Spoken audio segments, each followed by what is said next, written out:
Okay, we need to talk root hormones. I have been getting a lot of questions about this lately, probably because the northern hemisphere is getting into its growing season, and I think a lot of people are taking advantage and propagating their succulents.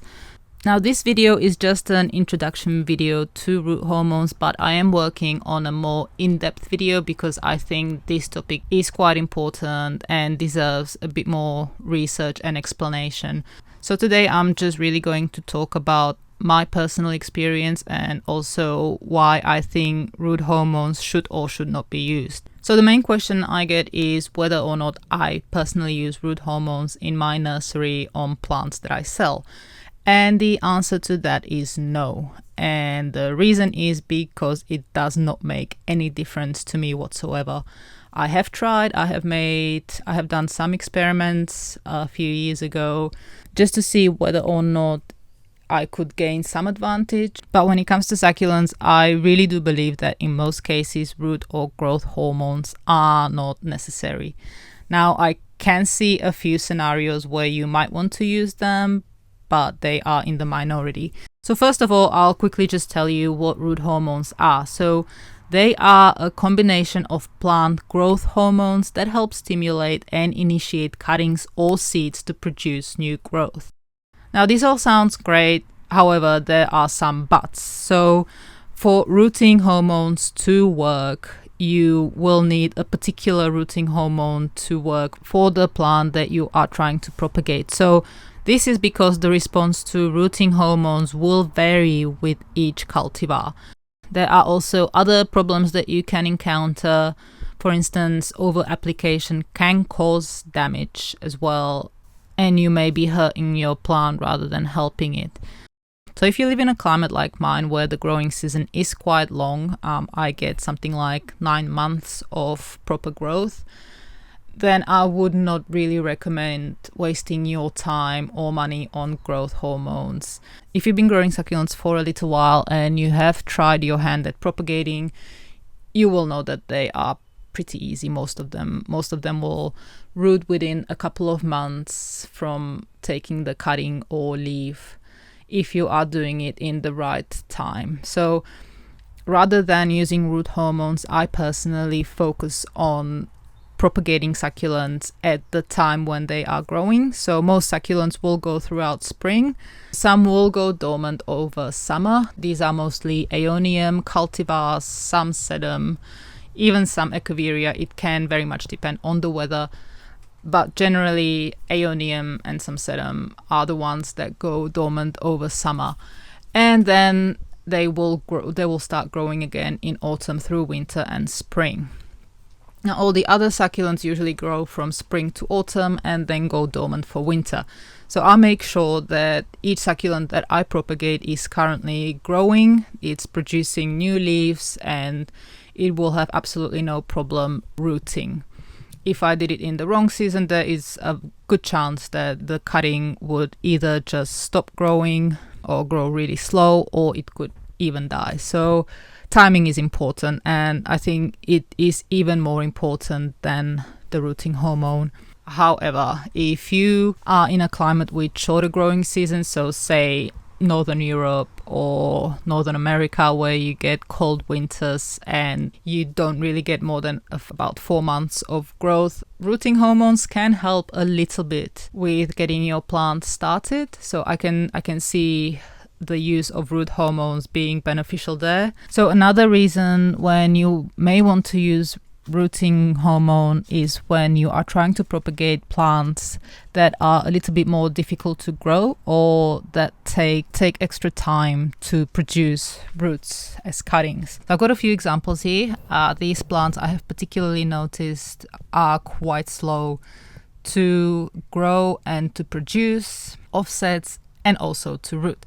So the first one is this Haworthia truncata. I've had this particular plant for a good 5 years, and it was only last year when I got these tiny 2 little babies. And it's only 2 of them, so that's all I got in 5 years.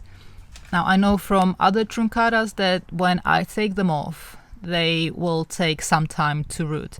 Now for me personally, it's not a problem because the growing season is quite long, so I can afford to wait for the roots to to get going, but if you have a shorter growing season, you may want to see if you can find a root hormone that will work well with a Haworthia. Now, another plant that takes a little while for me personally is the Euphorbia flanagani.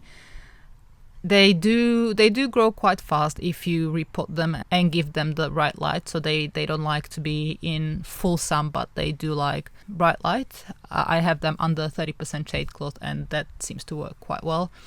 But when I propagate them, it takes more than a month for the roots to emerge on the cuttings, and then the cuttings also grow quite slow. The benefit there would be faster growth with the cuttings. Same with this dancing bones. Also, woody succulents such as the silver dollar vine take quite some time, and they will not root in winter. I have tried many a time, and the cuttings don't really die. They just wait for summer to come along, and that's when they start rooting. So yeah, if you have one of these and you want to propagate them, they might root a little bit faster. Now, another group of plants that may benefit from rooting hormones are the drama queens. So the biggest drama queen I currently have is the variegated bear's paw.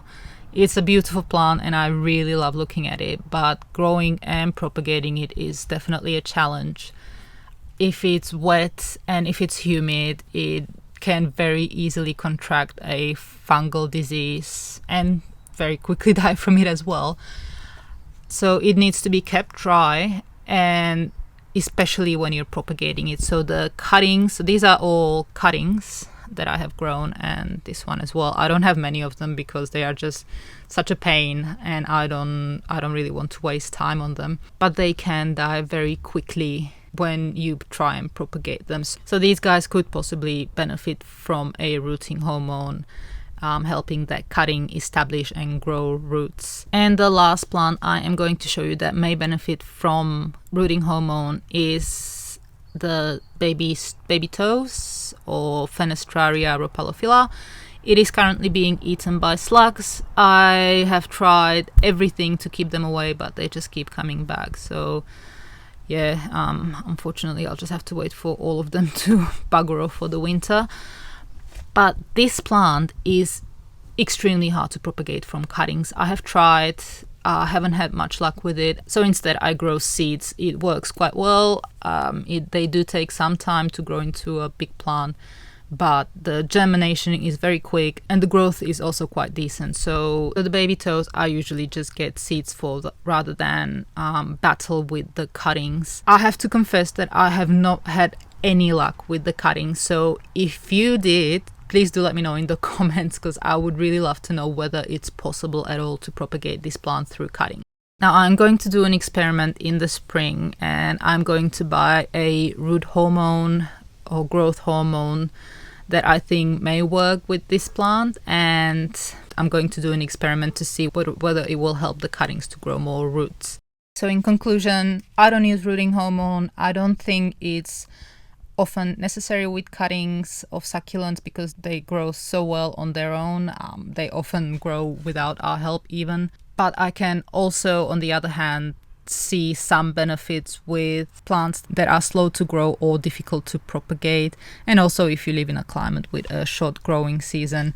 So as I said earlier, I am working on a video that will cover rooting hormones in depth. It should take me another 2 or 3 weeks. And yeah, that is pretty much all I wanted to talk about today. Let me know what you think in the comments. I do hope this video was useful, and thank you so much for watching.